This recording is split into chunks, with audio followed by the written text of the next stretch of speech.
난청이 얼마나 많겠느냐는 건데, 대개 신생아 태어날 때 애들이 난청이 오는 경우는 1000명 아이들이 태어날 때 1명 내지 3명 정도가 난청이 있거든요. 근데 우리나라 신생아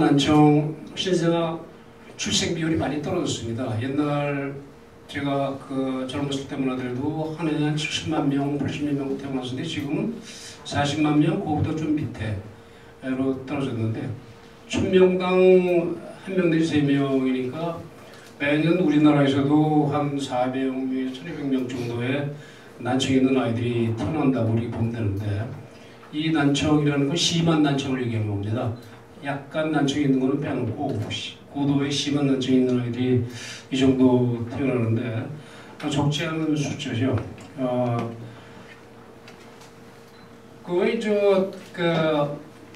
노인성 난청이 또 흔한데요. 예를 들어서 65세가 넘어갔다 그러면 10명 중에 5분 정도는 난청이 왔다고 보는 게 맞습니다. 70세가 넘어가면 또 높아지고요. 그래서 노인성 난청은 우리 지금 요새 노령 인구가 많아지면서 난청 인구가 점점 늘어나고요. 요새 보통 80은 기본적으로 사시고 점점 한 10년, 20년 후에는 그게 거의 90세가 넘어갈 텐데, 그러니까 연세 드신 분의 반 정도는 난청이 있는데 가벼운 난청이 아니라 꽤 의사소통에 문제가 있는 난청이 있기 때문에 상당히 관심을 가져야 됩니다. 그래서 노인성 난청의 빈도는 꽤 많다는 것을 여러분들이 이해를 하고 있어야 되는데요. 그래서 나이에 따라서 이제 청력이 차이가 있는데, 젊은 사람들은 청력이 좋죠. 청력이 젊은 사람들은 좋은데 비해서 나이가 들수록에 여기는 청력 아까 데시벨 피아노 건반이라고 얘기했죠. 그래서 우리가 많이 쓰는 소리가 4000Hz 정도까지인데, 젊어서는 팽팽한데 나이가 들수록 고음 쪽이 떨어집니다. 나이가 드시면 더 많이 떨어지죠. 그래서 나이가 들면은 어느 정도 청력이 많이 나빠진다는 걸 우리 기본적으로 그냥 이해하시고 있어야 될 것 같아요. 전반적으로 지금까지 이제 뭐가 난청이고 증상이 뭐가 있는지에 대해서 간략히 말씀드렸고, 이제 강론으로 들어가서 그럼 어떤 병이 있을 때 난청이 오는지에 대해서 좀 얘기를 해볼까 하는데요. 우선 소인들한테 제일 많은 게 역시 노인성 난청이 제일 많고요. 그 다음에 소음성 난청, 노인성 난청 다 이게 어느 정도 서로들 연관이 있는 겁니다. 그래서 젊었을 때 귀를 많이 혹사한 분들은 나이 들면은 그게 더 뚜렷하게 나타나는데, 요즘 여러분들 지하철 같은 거 타보면은 사람들 다 뭔가 듣고 보고 있죠. 지하철 안이 굉장히 시끄럽거든요. 아까 우리가 조그만 소리는 20dB, 보통 얘기하는 소리가 한 50 내지 60dB 된다고 그랬는데, 지하철 안에 소음이 한 80dB 가까이 돼요. 7, 80dB. 그러니까 그렇게 소음이 있는 데서 말귀를 알아들으려면 그 소리보다 더 큰 소리를 들어야지 말귀를 알아들을 수가 있어요. 예를 들어서 귀에다 이어폰을 끼고 한 80dB 크기로 소리 들었다 그러면 소음하고 지하철 소음하고 소리하고 똑같죠. 그리고 그분은 그 얘기 못 들어요. 그 소리를 못 들어요. 그러니까 그걸 올려요. 그래서 90dB라든지 100dB라든지 이렇게 소리를 높여야지 얘기가 들어오니까 지하철 안에서는 자동적으로 볼륨을 올립니다. 여러분들이 그 볼륨을 갖고 밖에 조용한 데서, 다른 거 건드리지 마시고 조용한 데서 한번 들어보세요. 굉장히 시끄러운 소리고. 그러니까 그런 지하철 안에서 그렇게 이어폰을 끼면서 그 소리를 듣는다 그러면은 제가 생각하기에는 여자분들이 그런 얘기도 하는데, 사람이 밥그릇수가 정해져 있다. 그런 식으로 듣는 것도 정해져 있을지 모르겠어요. 그러니까 젊었을 때 그렇게 큰 소리를 많이 들으면은 나이가 들면은 상대적으로 청력이 많이 나빠지게 되죠. 그러니까 그 소음에 대한 게 이제 굉장히 중요한 역할을 하는데, 그래서 노인성 난청이라는 것도 젊어서 소음에 대한 노출이 많은 분들은 더 빨리 온다고 이렇게 생각하는 게 맞을 것 같아요. 그 다음에 그 주변에 그런 분들 가끔 있을 텐데, 잘 듣다가 어느 날 갑자기 귀가 안 들린다. 그런 분들이 있어요. 이게 돌발성 난청이라고 그러는데, 되게 그런 난청이 오면은 동반되는 증상이 보통은 속이 비식거리고 토하는 어지럼증이죠. 어지럼증이 동반되는 경우가 대부분입니다. 이 돌발성 난청이 생기면. 이런 돌발성 난청의 경우에는 빨리 치료하면 좋아질 수가 있는데, 그 시기를 놓치면 돌발성 난청이 한번 와갖고 귀가 망가지면은 귀의 조직이 신경 조직이기 때문에, 여러분들 뭐 그런 얘기 들었을지 모르겠습니다만은 신경 조직은 한번 망가지면 재생이 안 돼요. 그러니까 귀도 청력이 나빠지면 그 다음에 그거를 되돌리기는 거의 불가능하다고 보는 게 좋습니다. 그러니까 청력이 나빠지는 건 예방하는 게 최고지, 나빠진 다음에 그거를 옛날식으로 가려고 그러면 옛날로 돌아가야 돼요. 세상에 불로초가 있나요? 세상을 거꾸로 갈 수 있는 일이 있나요? 없지 않습니까? 그러니까 예방이 아주 중요하죠. 그러니까 소음성 난청도 그렇고 돌발성 난청도 그렇고 초기에 막아야 되고, 발병하면 바로 치료를 해야 되고, 또 어지럼증이 혹시 계신 분들이 병원 가서 진단받은 경우에 메니에르병이라는 병을 진단 내린 경우가 있는데, 그건 제가 좀 이따가, 메니에르라는 게 이게 사람 이름인데 불란서 이비인후과 의사 이름이에요. 메니에르는 그 병이 옛날에는 이건 머릿속이 잘못해서 오지 않았느냐 이렇게 생각을 하고 옛날에 신경과하고 진찰을 받고 그랬는데, 이 메니에르라는 사람이 연구해보니까 이게 귀에서 온 거다. 그래서 그 사람 이름을 붙여갖고 메니에르 병이라고 붙이고 있는데, 요새 의학에서는 가급적 사람 이름을 안 붙입니다, 진단명에. 근데 이 메니에르 병은 워낙에 아주 획기적으로 진단을 바꿔놨기 때문에 지금도 그대로 사용하고 있어요. 그 다음에 또 뭐가 있냐면은 외상성 난청, 예를 들어서 또 공원에서 떨어져갖고 귀 안에 있는 그 뼈들이 상했다, 뭐 곤막을 맞춰서 뭐 어떻게 됐다, 뭐 이런 여러 가지 외상에 의해서 난청이 당연히 올 수 있는 거고요. 그 다음에 그 약을 잘못 써도 아까 온다고 그랬죠. 대표적인 이제 스테토마이신이라는 그 결핵약이 굉장히 나쁜 이독성 약인데, 요즘에 스테토마이신 잘 안 쓰기 때문에 요새는 그 난청이 오는 약 중에 가장 유명한 게 젠타마이신이라는 항생제가 있어요. 젠타마이신은 흔히 쓰는 항생제인데, 그런 젠타마이신이 이 독성을 나타내고, 이 독성이라는 게 쥐의 독성을 나타내는 뜻인데요. 이 독성을 나타내고, 항암제 중에 이제 귀를 나쁘게 하는 항암제가 있어요. 그런 항암제 일부는 대부분 괜찮은데, 시스프라토민은 특이한 항암제가 있는데, 거기에 굉장히 많이 쓰이는 항암제거든요. 그 항암제 쓰더라도 귀가 나빠질 수가 있습니다. 먼저 강문으로 들어와서 노인성 난청에 대해서 한번 다시 들여다보도록 하죠. 아까 보여드렸던 그 청력 검사 표인데, 이쪽이 피아노 건반 같은 거라고 그랬죠. 제일 높은 소리가 4,000Hz고 하나부터 올라오면 8,000Hz인데요. 이건 나이. 예를 들어서 한 20대 주변은 주로 0에서 10 사이에 있는 게 보통인데, 나이가 높아지면은 청력이 떨어지는데, 55세, 65세 되면 급격히 고음이 떨어지죠. 고음이 떨어집니다, 이렇게. 그 다음에 65세, 70세, 75세에서 80세까지는 더 많이 떨어지는데, 이거하고 요 젊은 사람하고 이렇게 비교해보면 많이 차이가 나죠. 많이 차이가 납니다. 이건 자연적 현상이에요. 이걸 거스를 수는 없어요. 이게 평균 청력인데, 나이가 들면은 자기가 큰 병이 없다 하더라도 일반적으로 남들만큼 떨어진다 그러면 70세가 넘어가면 이 정도 떨어진다는 건데, 그러면 이 고음력을 다 못 듣는 거예요. 고음력 못 들으니까 데시벨로 치면은 이게 70데시벨까지 떨어지는데요.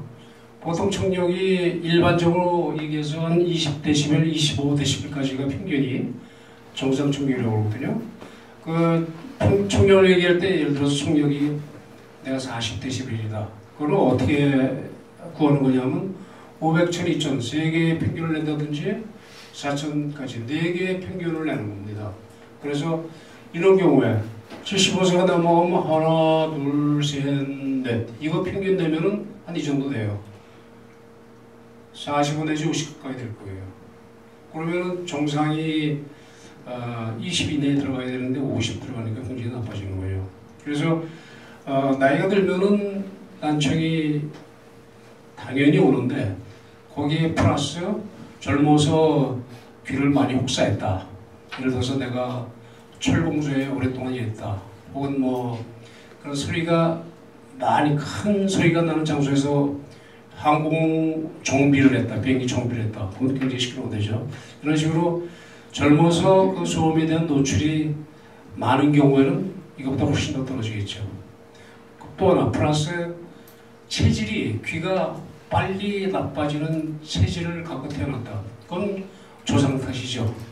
그렇지만 뭐 조상 탓할 수는 없고 하여튼간에 내 부모님이 청력이 나쁘신 편이었다.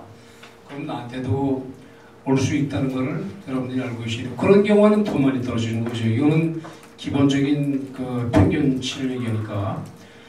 그래서 노인성 난청이 있으면 어떤 증상이 있냐면은 그 소리는 들리는데 이게 소리가 옹알거리지 명확하게 무슨 소리인지 그 잘 안 들어오니까 약간 말 좀 똑똑히 해보라고 뭐 이렇게 하기도 하고. 근데 그런 분들한테 가까이 가고 크게 얘기하면 신경질을 바락 냅니다. 야 내가 기 먹었는지 아냐 왜 이렇게 크게 얘기해. 나 또 그래요. 그러니까 노인성 난청의 특징이 소리는 들리는데 말소리 구별이 안 되는 거예요. 말소리 구별이. 그래서 그렇다고 해서 무조건 가서 크게 얘기하면 구별이 잘 듣느냐? 그게 또 아니에요. 오늘 보여드렸지만 이렇게 고음 청력이 떨어지기 때문에 이 부분이 떨어지기 때문에 말소리 구별이 안 되는 거죠. 그러니까 이 부분만 소리를 올려줬으면 아주 좋겠는데 그 고음만 올리기가 거의 불가능합니다. 그러니까 여기 잘 들리게 하려고 그러면 여기도 잘 들리게 되거든요. 이게 잘 들리면 너무 시끄러운 거예요 또. 그러니까 여러분들이 이제 보청기를 끼게 되면은 안 들리시니까 보청기 하세요. 그래서 보청기 끼웠는데 이게 시끄럽기만 하고 정신이 하나 없고 말수이 안 되는 거는 구별 안 되는 건 마찬가지. 그래서 그냥 보청기를 빼놓습니다. 에이 이런 거를 보청기라고 나한테 줬냐 이러면서 이제 신경질 내면서 만드는데, 그러니까 그건 선택을 잘하고 조절을 잘 해야 되는데, 아무튼 노인성 난초의 특징이 이렇게 말소리가 구별이 잘 안 되는 게 큰 문제죠. 그리고 아까도 얘기했지만 받침이 들어간 낱말의 구별이 잘 안 돼요. 밥인지 빵인지 밖인지 밤인지 이렇게 미세한 그 받침에 대한 구별이 안 되기 때문에 답답한 거죠. 그래서 아침에 밥 드셨어요? 그러면 저게 나한테 밤을 먹었다고 물어보는 거지 빵을 먹었냐고 물어보는 거지, 그게 구별이 안 되는 거예요. 대체적으로 이제 눈치를 잡아갖고 그냥 밥을 먹었느냐 물어보는구나 이렇게 이제 하는 거지. 그런 그 상황이 많을 텐데 단어 하나에 의해서 엉뚱하게 그 해석할 수 있는 그런 케이스들이 많은데, 특히 처음 보는 사람하고 얘기할 때는 그런 게 아주 심각하게 그 와닿을지 몰라요. 가족끼리 하고 잘못 듣더라도 이거 다시 물어보면 되는데, 그 첫째 안 만났던 사람 오래간만에 만나고 얘기를 하는데 사람이 빵 맛이 어떠냐고 물어보는데 나는 이게 빵이 아니고 밥으로 들리는데 저 사람이 왜 빵 먹고 있는데 밥을 먹는 걸까? 뭐 이런 식으로 오해할 여지가 많죠. 그래서 그 자음소리를 구별 못하는 게 아주 특징이고요. 주변이 소음이 있을 때 잘 못 알아듣는다고 그랬죠. 시끄러운 장소에 가면 얘기를 못 알아듣습니다. 그러니까 여러 사람이 모였을 때, 특히 직장 다니는 사람은 회의 석상에서 알기를 잘 못 알아들어요. 그러니까 자기가 그 대표다, 회사의 대표고 내가 그 회의를 주재하는 사람이다. 그런 경우에 저 뒤에서 얘기하는 사람이 얘기하는 사람, 그거 좀 크게 다시 얘기해 보죠. 뭐 이렇게 할 수가 있는데, 난 밑에 사람이고 그 위에 높으신 분이 얘기하는데 저 밑에서 이렇게 앉아 있는데 얘기가 구별이 안 되면은 다시 물어보기도 어렵고 굉장히 곤란하죠. 그러니까 시끄러운 장소에서 말귀를 잘 못 알아듣는다는 것은 본인한테는 굉장히 큰 문제죠. 특히 젊은 사람들 회의를 많이 한다든지 여러 사람을 만나서 대화를 하면서 일을 하는 사람들인 경우에는 말을 명확히 못 들으면 큰 실수를 하죠. 내가 판사다. 내가 판사 지금 재판을 진행하는데 이쪽에 변호사가 앉아있고 이쪽에 검사가 앉아있는데 얘기를 똑같이 다 들어있는데 이쪽 변호사 말만 잘 들리고 검사 말은 안 들린다. 그것도 굉장히 곤란한 일이죠. 그러니까 그 상황에 따라서 굉장히 그 어려운 일이 발생할 수 있기 때문에 기본적으로 이런 상황이라는 걸 본인이 이해하고 있으면은 그러면 좀 뭐 잘못 오해를 하는 문제가 있다든지 그럼 다시 되물어보는데 그 자체를 인식을 못하고 있으면 엉뚱한 실수를 할 수가 있다는 것을 알고 있어야겠죠. 그리고 이런 고음 난청이 있는 경우에는 대개 남자 목소리가 듣기가 쉬워요. 남자가 얘기할 때는 잘 듣는데 여자가 얘기하는 소리는 못 알아듣겠다. 여자 목소리가 남자에 비해서 굉장히 고음이 많죠. 그래서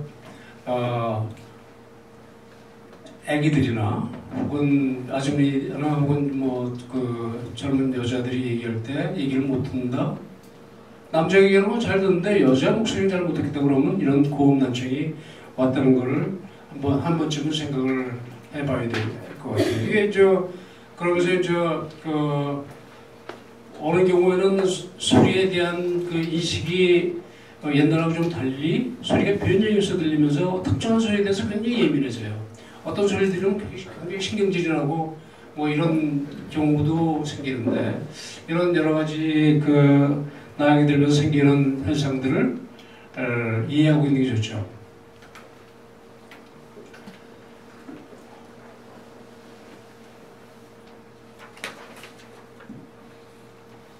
그래서 이렇게 노인성 난청이 생기는 원인은 뭐 여러 가지가 있겠지만은 아무래도 가족력, 그러니까 유전적인 그런 소인을 갖고 태어났을 가능성이 제일 많고요.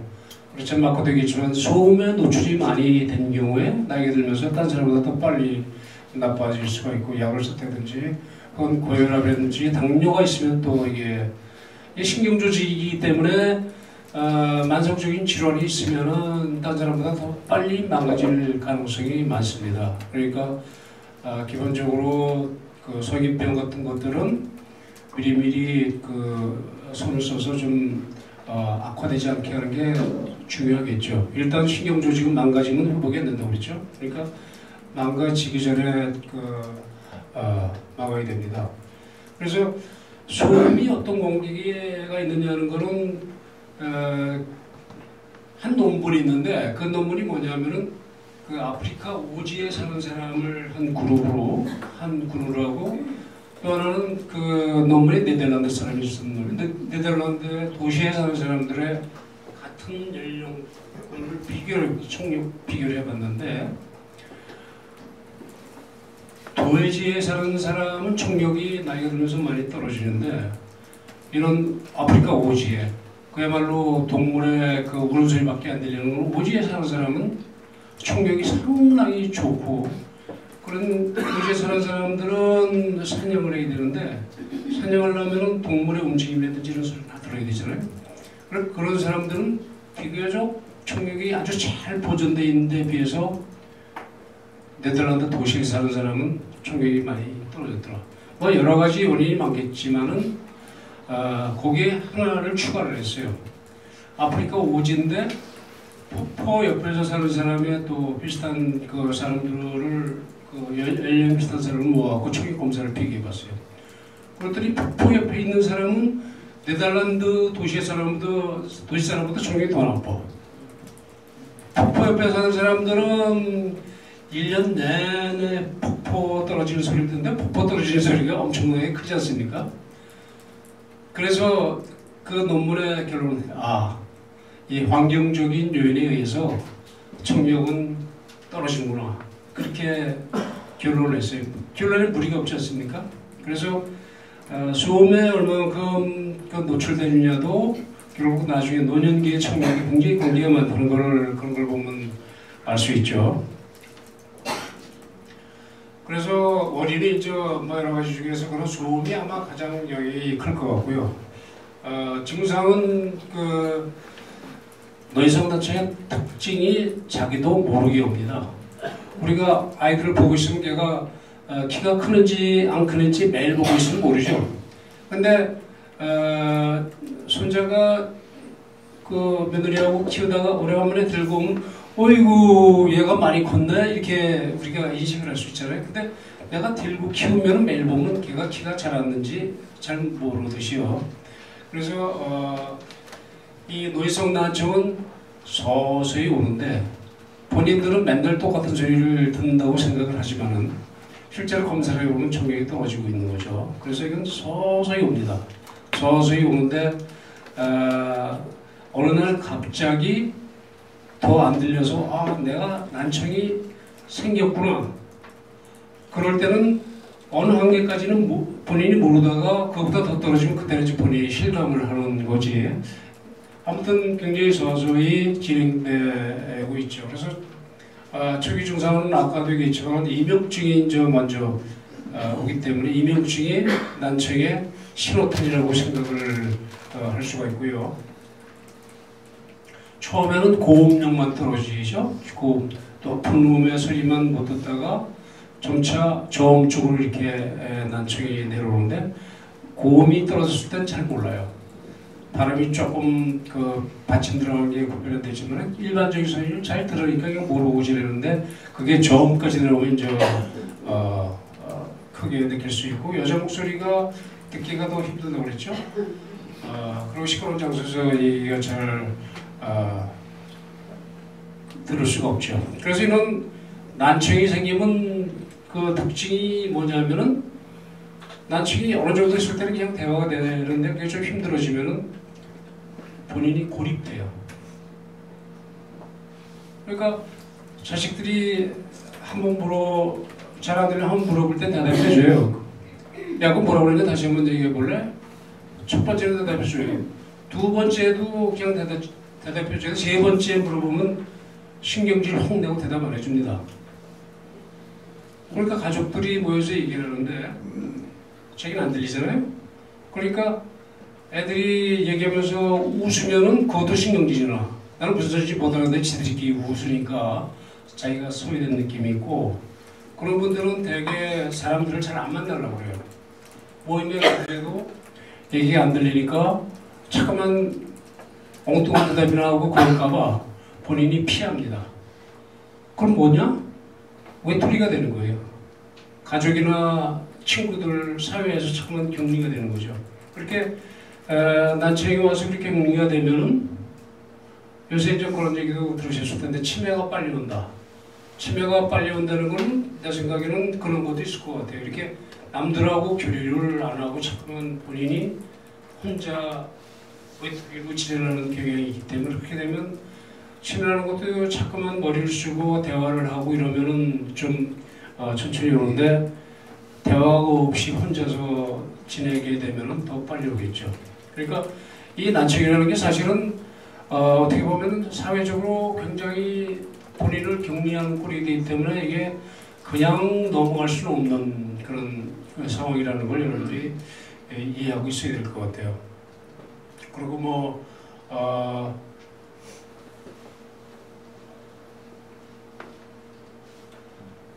그래서 이제 치료하는 거는 뭐 여러 가지가 있는데요. 뇌성 난청 이런 식으로 난청이 오는 경우는 보청기가 제일 값도 싸고 효과가 제일 빠른 거죠. 근데 보청기를 잘 맞춰야 돼요. 보청기가 여러분들이 생각하면은 이게 뭐 종로 길 걸어다 보면 보청기, 저기도 보청기 많이 적혀 있죠. 내가 그분들을 무시하려고 그런 건 아니지만은 우리나라는 보청기를 판매할 수 있는 자격 요건이 없어요. 그러니까 아무나 보청기를 판매할 수가 있어요. 그 최소한의 자격 요건이 우리는 없거든. 그러니까 잘못 들어가면 그 사람이 그 야채 장사하던 사람이 보청기 팔 수도 있고 술집 웨이터 하던 사람이 할 수도 있고 다 그렇다는 건 아니고 일부가 그럴 수 있다는 극단적인 예입니다만 그래서 보청기는 사기는 쉬운데 반납하기 어려워요. 반품을 안 해줘. 한번 팔고 나면 그 사람들은 그거 밥 먹고 살아야 되니까. 그러니까 보청기를 할 때는 우선 최소한도 정확히 청력 검사를 먼저 해야 돼요. 정확한 청력 검사가 있어야 돼요. 그 다음에 보청기가 뭐 굉장히 많은데 그 중에서 그분한테 맞는 보청기를 정해줘야 되는데 그거는 비싸다고 좋은 게 아니에요. 여러분들이 생각하기에 이제 그런 데 가서 보청기 살려고 그러면 이거 500만 원짜리인데 이건 뭐 아주 좋은 보청기입니다. 100만 원짜리 끼들이 똑같은 효과가 나타날 가능성도 많아요. 이게 청력의 모양에 따라서 다르거든요. 그러니까 보청기 선택을 잘 해야 되고 세 번째는 보청기하고 청력하고 잘 맞춰야 돼요. 잘 맞춰야 됩니다. 그러려면은 그걸 맞추는 기계가 갖춰져 있어야 되고 그걸 맞추는 전문가가 있어야 되는데 저건 그런 것들이 다 잘 맞아야지 효과가 있어요. 많은 분들이 난청이 있어 보청기 끼면은 옆에서 그러죠. 나도 껴봤는데 그거 말이야 그거 못 쓸 거야. 장롱에 들어가 있는 보청기가 굉장히 많을 거예요. 그러니까 보청기라는 거는 돈으로 청력을 사는 건 아니거든요. 그러니까 여러 가지 조건이 많은 데서 적당한 보청기를 끼워야지 효과적입니다. 특히 나이가 드셔서 보청기를 구할 때 이게 잘못 쓸 때는 뭐 머리가 팽팽 돌아오고 뭐 몸으로 여기저기 다니면서 할 수가 있는데 연세가 드시면서 점잖해갖고 가서 이거 하시면 아주 좋을 겁니다. 그럼 그냥 그거 하나 합시다. 그런 경우가 많거든요. 그래서 연세가 드신 분들은 특히 보청기 할 때 적어도 한 두세 군데는 둘러보세요. 어디가 전문인지 알고 나면 그 전문가들한테도 얘기를 들어보시고 그런 다음에 결정하는 게 좋을 것 같은데 웬만한 뇌성 난청은 이 보청기로 굉장히 많이 커버할 수 있고 그 다음에 극단적인 건데 이제 인공어의식이라는 게 있는데 이거는 전혀 보청기로 효과가 안 나는 분들이 계세요. 보청기 끼더라도 소리도 뭐 좀 부족하고 말소리가 더 안 되고 그래서 보청기를 끼는데도 대화가 안 되는 경우에는 이 인공어의식이라는 수술을 하게 되는데 그건 내가 이따가 다시 한번 얘기할 거기 때문에 여기서 이렇게 넘어가도록 하고요. 되게 난청에 그 이명증이 실오포이라고 그랬죠. 그래서 이명증이 있는 분들은 난청이 있다는 걸 알아야 되는데 이건 내가 주로 의사들한테 하니까 영어로 된 걸 내가 시간이 없어서 안 바꿨는데 예를 들어서 이명증이 있는 분들이 어떤 예를 내가 들어주냐면 이렇게 전혀 오독오독할 때 이렇게 길거리를 가고 있다. 근데 어느 사람이 뒤에서 나를 팍 잡았다. 그럼 깜짝 놀라죠. 근데 내가 이렇게 똑같은 시간에 걸어가고 있는데 옆에서 오는 친구가 내 친구다, 내 아들이다. 그럼 잡더라도 안 놀라죠. 그건 아들이고 친구인지 아니까 안 놀라죠. 이명증도 마찬가지입니다. 이명증이라는 게 생겼을 때 이게 뭐 때문에 왔다고 알면은 꼭 좀 안 되고 괜찮아요. 근데 이명증이 왔을 때 이게 뇌졸중인가? 이게 내 안에 뭐가 생긴 건가? 이게 죽을 병 아닌가? 이게 치매 오는 거 아닌가? 이런 식으로 이제 의심하기 시작하면은 이명증이 그렇게 괴로울 수가 없어요. 그래서 병원에 오시는 많은 분들이 난청이 있다 그러면 대부분 다 이명을 갖고 계신데 그 이명 때문에 죽고 싶다 그러는 사람도 가끔 봅니다. 죽고 싶을 정도로 힘든 거죠. 그래서 이명증에 대해서는 뭐 자세히 얘기를 해드릴 수는 없는데 이렇게 이제 밤에 깜깜한 밤에 촛불이 안에 이렇게 있으면 이 촛불이 얼마나 선명하게 잘 보여요. 뚜렷하게 보이죠. 조용할 때 잠잘 때 이명증이 있으면은 깜깜한 밤에 촛불 안에 켜는 거랑 마찬가지죠. 이렇게 굉장히 자극적일 수가 있는데 이럴 때 어떻게 하냐면 주변에 불을 싹 켜놓으면 이 촛불이 존재가 없죠. 그러니까 이명증이 있을 때 대개는 어떻게 하시라고 그러냐면은 대개 저녁 때 잠잘 때 불편하시다 그러면 그 라디오를 조금만 틀어놓으세요. 텔레비를 좀 틀었다가 나중에 그냥 잠든 다음에 텔레비가 꺼지게 하세요. 이런 식으로 이 소음보다 조금 큰 소리를 듣게 해주면은 이런 촛불이 있는 상태에서 불 켜는 거하고 똑같은 상황이 되기 때문에 이명증이 그렇게 고통스럽지가 않아요. 그래서 이명증은 뭐 굉장히 많은 얘기를 할 수가 있지만은 그냥 여러분들이 상식적으로 이명증에 대해서는 원인이 뭔지 내가 이해를 하고 치료 방법도 굉장히 많습니다. 굉장히 많은데 우선 제일 중요한 거는 심리를 안정시키는 거예요. 이명증이 그렇게 나쁜 병이 아니고 시간이 가면 줄어들 수가 있고 실제로 이명증 있는 분들이 평생 이명증 때문에 내가 죽었다 이런 사람은 없어요.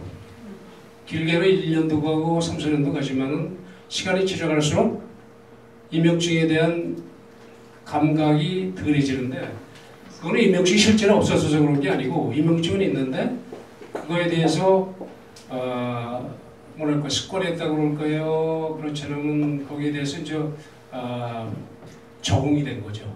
적응이 되면은 소리가 난다 하더라도 시간이 가면서 그 소리보다는 주변의 소리에 더 관심을 얻게 되면서 본인이 불편한 건 점점 감소하게 되는 겁니다. 이런 이명증이 있을 때 이제 난청이 있다고 그랬죠. 그래서 소음성 난청도 이제 난청에 노이성 난청이 제일 많지만 그 다음에 노이성 난청하고 관련이 있는 게 소음성 난청이라고 그러지 않았습니까?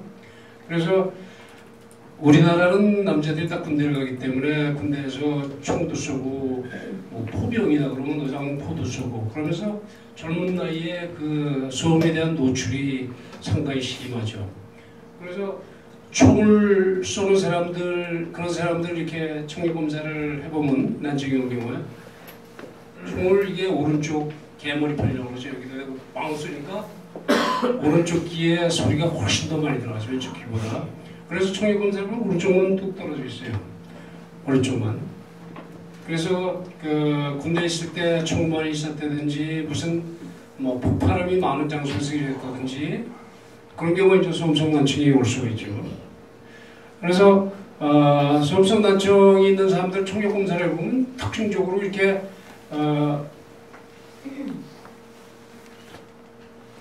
이 고음 2000, 4000Hz 여기가 뚝 떨어져요. 고음만. 이게 아주 특징적으로 여기만 딱 떨어지는데 이거는 이제 소리가 들어오면서 이 부분이 주로 자극을 받으면서 이렇게 되는 건데 그래서 이런 청력 검사를 했는데 이런 패턴이다? 그러면 이거 소음 총 많이 쏘지 않으셨어요? 이렇게 물어보기도 하고 이제 소음을 의심을 하게 되죠. 그래서 소음성 난청도 이것도 자기도 모르게 서서히 오는데 소음성 난청이 생겼을 때 이제 이명증이 먼저 있고 그 다음에 대개 양쪽에 오는 경우가 많은데 한쪽만 있는 경우는 또 잘 모르고 지낼 수가 있죠. 그렇지만은 문제는 이렇게 청력이 한번 망가지면은 이 청력 망가지는 거는 신경 조직이 망가지는 거라고 그랬죠. 신경 조직이 한 번 망가지면 끝이에요. 재생이 안 돼요. 영구적이기 때문에 예방이 최선인데 그래서 군대 사격할 때 사실은 이 귀를 보호하고 총을 쏘게 하는 게 원칙인데 외국에서는 그걸 아주 철저히 지키는데 우리나라는 그게 아직 요새 이제 군대가 좀 그런 거에 신경을 쓰기도 하는 모양인데 그런 거 이게 생기면 국가에서 뭔가 보상을 해줘야 되기 때문에 그래서 좀 그런데 옛날에는 그냥 이걸 쓰고 총 쏘다가 안전사고가 난다고 그러죠. 주의하는 사람이 엎드려 쏴 할 때 그런 데를 못 들으니까 못 들을 가능성이 있으니까 지 혼자 쏠 수도 있고 남들 다 쏘는데 안 쏠 수도 있고 그러니까 주의가 안 되니까 철저하게 이걸 안 맞고 총을 쏘면은 그럴 수도 있고 그 다음에 뭐 그 부대라든지 무슨 포 사역하는 부대에서도 그런 걸 끼고 뭘 해야 되는데 그런 걸 안 끼고 하다가 이제 총이 나빠진 다음에 오는 경우가 왕왕 있죠. 그래서 젊은 사람들의 경우에 그런 총에 관련된 게 많고 일하는 사람들인 경우에 이제 소음이 많은 장소에서 일하는 사람들인 경우에 난청이 올 수 있죠. 기계를 많이 다룬다든지 그런 경우에는 그다음에 뭐 항공기 관제가 아니고 정비하는 분들이라든지 이렇게 소음이 많은 장소에 있는 분들은 소음성 난청이 올 가능성이 많다는 걸 알아야 되는데 하여튼 간에 대개 규정은 85dB이라고 하기도 하는데 90dB이 8시간, 하루에 8시간 이상 그 소리를 들으면 귀가 망가진다. 이게 일반적인 원칙입니다. 근데 아주 높은 소리, 큰 소리는 그건 140dB이라고 그러면 비행기 착륙한 소리가 120dB인데 그거보다 더 큰 소리를 들으면 한 번 노출되더라도 귀가 망가집니다.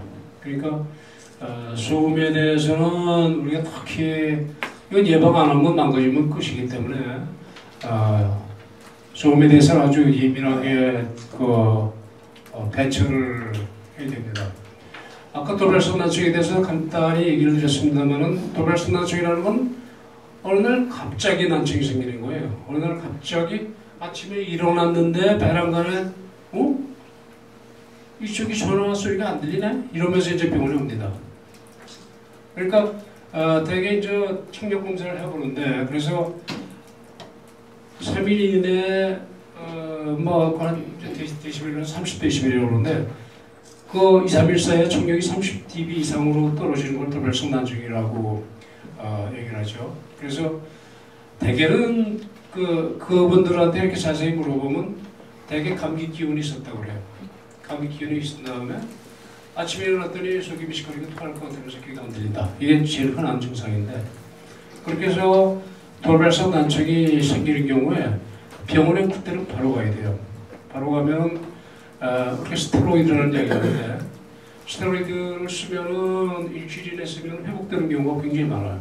그래서 돌발성 난청이 오는 경우는 우리가 스테로이드 쓰는데 빨리 가야 돼요. 예를 들어서 일주일 지나면 효과가 떨어지고 한 달이 지나면 그때는 약소도 효과가 없어요. 그러니까 주변에 어느 분이 편한거에 귀가 안 들린다. 그럼 빨리 가서 돌발성 난청인지를 확인해 봐야 되고 돌발성 난청은 조기에 스테로이드를 쓰면 회복될 가능성이 굉장히 많거든요. 그래서 이런 돌발성 난청이 흔치 않게 있어요. 그래서 이런 주변에 그런 사람들이 있으면 빨리 가서 진단을 받고 치료를 받게 해야 되는데 대개는 감기 후유증을 생긴다는 건 바이러스의 감염이거든요. 그게 제일 흔한 원인입니다. 그런 경우에 대개 이제 추식하고 이명증이 있고 반에서는 어지럼증이 같이 와요. 어지럼증이 같이 오는데 그거는 달팽이관하고 어지럼증 생기는 그 세방고리관이 서로 이웃하고 있는데 그게 서로 통하거든요. 그래서 달팽이관이 망가지면은 그쪽 세방고리관도 망가지기 때문에 귀도 안 들리지만은 어지럼증, 속이 미식미식하고 토하는 그런 어지럼증이 같이 오는 경우가 왕왕 있죠. 치료는 스테로이드 쓴다고 그랬는데 스테로이드 쓰고 저게 바이러스 감염일 가능성이 많다고 그래서 초기에 바이러스 감염은 2, 3일 내에 약을 써야지 일주일 지났는데 써보지 아무 효과가 없어요. 항바이러스제 특히 바이러스 감염되면 빨리 약을 써야 됩니다. 그렇지 않으면 쓰나 안 쓰나 마찬가지. 그래서 보통 감기 들었을 때 우리 항생제 같은 거 안 쓰지 않습니까? 바이러스일 가능성이 많기 때문에 항생제 안 쓰는데 바이러스에 감염된 경우에는 3일 이내에 스테로이드 쓰면 스테로이드라는 약이 굉장히 염증을 막는 효과가 많거든요. 그래서 두 개를 같이 쓰면 청력이 회복될 가능성이 굉장히 많아집니다. 그 그다음에 아까 얘기했던 또 하나 질환 중에 하나가 메니엘이라는 병인데, 메니엘이라고 내가 블라저 사람입니다. 블라저 사람인데 그 전에는 이 메니에르 병에 대해서, 메니에르 병이 어떤 거냐면은 난청이 와요. 귀가 먹먹하고 안 들립니다. 그러면서 귀에서 잡소리가 나요. 이명증이 있고, 그러면서 어지럼증이, 세 가지 이것만 있으면 메니에르라고 붙여요, 진단을. 그러니까 귀가 안 들리면서 이명증이 있고 어지럼증이 있다. 귀가 안 들리고 어지럼증이 있고 잡소리가 나니까 옛날에는 이건 뇌 쪽의 문제다, 이건 뇌병이다, 이건 뇌가 잘못됐다. 그래서 이제 그 뇌병이라고 생각을 하고 치료를 했었는데, 이 메니에르의 그 영감님이 자기가 이렇게 뭐 여러 가지 저거죠, 조직을 떼어갖고 이렇게 현미경을 들여다봤더니 뇌에 물이 많이 고이는 병이다. 그러니까 이건 어려운 얘기입니다만, 이 달팽이관을 해버리면 이 물속에 그 달팽이관이 있거든요. 세포들이 물속에 이렇게 잠겨 있습니다. 그 물속에 잠겨 있는 이유로 인해서 우리가 머리를 부닥치더라도 그 세포가 망가지지 않아요. 예를 들어서 물동이 안에 비닐봉지에다가 뭘 넣어갖고 물속에 띄워놓으면 밖에 많이 흔들리고 변조동을 시더라도 봉지 안에 있는 것들은 별로 충격을 안 받죠. 그런 식으로 신경세포라는 게 불 속에서 지금 존재하는데, 이런 물이 확 많아진 거예요. 확 많아져갖고, 이걸 그래서 어려운 그 의학적 용어로는 임포스성이라고 그러는데, 물이 많아지는 병이다, 그런 뜻이죠. 그래서 이런 원인이 있을 때, 원인이 물이 많아서 생기는 거니까, 그럼 어떻게 치료를 하냐? 소금을 먹지 말라고 그래요. 저염식하라고 그러고. 저염식이라는 게 하루에 3g 미만의 소금을 섭취하라고 그러는데, 칼국수 한 그릇 잘 먹으면 그 한 7g의 소금을 먹는 거예요. 그러니까 하루에 한 끼가리고 하루에 3g 미만의 소금을 섭취한다는 게 얼마나 힘든 건지 상상할 수 있죠. 칼국수 한 그릇 먹으면 이틀 반치의 소금을 먹은 거예요. 그러니까 이 물이 많아지는 원인이 결국 염분 때문에 그렇지 않겠느냐는 그런 추측이죠. 메니에르라는 사람이 물이 많아지는 거를 보고 나서, 메니에르 병은 여기가 물이 많이 생기는 거다. 그러니까 그럼 물을 안 생기게 하려면 어떻게 하느냐? 소금 적게 먹고, 그 다음에 이제 치료약 중에 이뇨제가 있어요.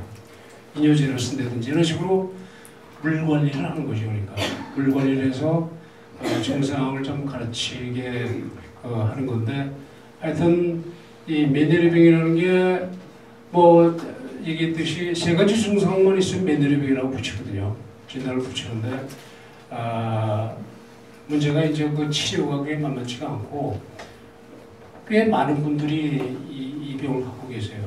지금 여기 앉아 계신 분 중에서도 그런 증상, 세 개만 있으면 그냥 메니에르 병이라고 붙일 수가 있는데, 기본적으로 제가 염분의 섭취를 적게 하고, 그러면서 이뇨제도 먹고 하면은 어지럼증을 어느 정도 관리를 할 수가 있는데, 청력이 나빠지는 거는 잘 막지 못하는 것 같아요.